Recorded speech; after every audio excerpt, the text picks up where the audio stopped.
नमस्कार मंडळी, मी प्रतीक्षा. स्वागत आहे आपलं नवीन एका व्हिडिओमध्ये. तर इथं पाहू शकतात ही ना म्हणजे उद्या अक्षय तृतीया आहे, त्याच्यामुळे मी घराच्या सगळी मागची पुढची अवतीभोवतीची स्वच्छता करून घेत आहे. आता हे आपलं अंगण आहे आणि मागच्या व्हिडिओमध्ये मी दाखवलं होतं की आमच्या दारामध्ये किती सुंदर आणि छान बाड होता, पण त्याची ना मी मागे सगळी कटिंग केली कारण की त्यावर एक मोहोळ बसलं होतं. लेकरं इथं खेळतात, त्यांचा बॉल वगैरे जातो, त्याच्यामुळं त्यांना काही त्रास होऊ नये म्हणून मी ना त्याची फार बुडासकट छाटणी केलेली आहे. इथं बघू शकतात आता ते झाडाला नवीन पालवी फुटायला लागली आहे.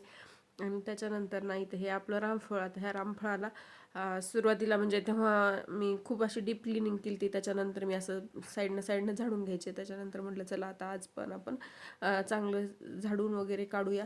आणि नंतर बघा इथं बघू शकतात हे ना आपल्या रामफळ, अजूनही रामफळ आहेत. आता हे रामफळ मी पाहिलं, आता हे ना पिकलेलं रामफळ होतं, पण हे कदाचित चांगलं नसणार हे वरूनच अंदाज आला होता. कारण का तर रामफळ आपण तोडल्यानंतर ते पूर्ण असं निसटून निघते त्या देठापासून. हे देठमध्येच अडकलं होतं, त्याच्यामुळे हे ना हे रामफळ फोडलं म्हणजे हे केलं, पण ते खराबच होतं. मी काय खाल्लं नाही, ते टाकूनच दिलं.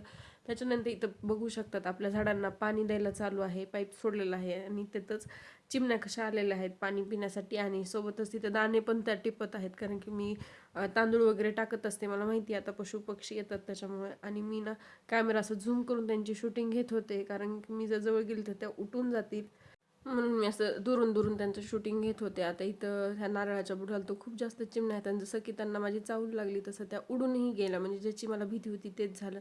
त्याच्यानंतर पूर्ण अंगण वगैरे झाडून घेतलं, स्वच्छ केलं, पानं वगैरेही केले. त्याच्यानंतर पाईपनं मी पाणी मारून घेतलं. आता जिथपर्यंत पाईप पुरते ना तिथपर्यंतच पाणी मारलं. पुढे एक जॉईंट द्यावा लागत होता म्हणून मी ना खूप वेळ होत होतं, त्याच्यामुळे तिथपर्यंतच पाणीही केलं. त्याच्यानंतर मागच्या दारात आले. मागच्या दाराला बघू शकता आता आपला हा मोगरा किती फुलांनी छान भरला आहे. आणि आपल्या मागेच्याही झाडांना मी नळी सोडलेली आहे पाण्याची. आता हे आपली सगळी झाडं, आता ही ना इथं मी पटड्याचे 2 बिया रोवल्या होत्या आणि त्या आलेल्या आहेत किती सुंदर पद्धतीत. आता ह्या आपल्या मागच्या पण गुलाबांची मी मागे छाटणी केलेली आहे. ही आपली लिंबोनी आणि हे कशाचं झाड आहे माहीत नाही, पण ह्याचे फुलं छोटे आहेत आणि खूप छान सुगंध येते. बघू शकतात ह्या बुडांचं पण मी किती छान प्रकारे गवत काढलेलं आहे. आता हा आपला केशर आंबा आहे आणि ह्याचे पण आता आंबे थोड्या दिवसात येतीलच, पाड वगैरे लागेल. आणखीन काही लागलेलं नाही कारण की आमच्यातले कुठलेच आंबे अक्षय तृतीयेला येत नाहीत असे. आणि आता ना उन्हाळा आहे पण गवताला खूप जास्त बहर आहे. इथे तर पाहू शकतात फार जंगल झाल्यासारखंच झालं होतं, कारण की इथं आउटलेटचं पाणी पडतं त्याच्यामुळे हे एवढं मोठं गवत आलेलं आहे. ह्या गवतामध्ये आपलं आळूचे पानं तर ओळखायला पण येत नाहीत. आता मी ना मागच्या 1-2 दिवसापूर्वी टाकलेल्या व्हिडिओमध्ये चिकू दाखवले होते, तर ह्याच झाडाचे चिकू होते. इथं पाहू शकतात हे छोटे छोटे चिकू मी मुद्दामूनच राखून ठेवले आहेत, कारण की पुढच्या वेळेसच्या तोड्यापर्यंत तेही तेवढ्या मोठ्या प्रमाणात मोठे होतील. त्याच्यामुळे इथं आपल्या सगळ्या झाडांना ना पान कमी एवढं फळ जास्त आहे आणि सगळे आपले झाड हे भुईटा टेकलेले आहेत आणि सगळ्यांचेच फळ हे भुईपर्यंत येतात. ह्याचा मला खरंच खूप हे वाटतो. आणि इथं माझी सगळी स्वच्छता तर झाली, परत मी खुरपून वगैरे घेतलं. त्याच्यानंतर मी मध्ये आले तर मला मिस्टरांनी एक सरप्राईज दिलं. आता ते काय आहे ते मी पुढे दाखवतेच. त्याच्यावर एक लिहिलेलं आहे कोट की यू आर द बेस्ट, आणि त्यांचा जो डॉक्टरांचा स्टेटिस्कोप असतो ना त्याचं सिम्बॉल आहे, त्याच्यातूनच आपण यू केलेला आहे त्यांनी. आता इथं बघू शकतात हे ना कॉफी मग आहेत, एवढे सुंदर होते ना, कलर कॉम्बिनेशन पण खूप छान होतं आणि त्याच्यावर ना त्यांच्या कंपनीचं नावही होतं.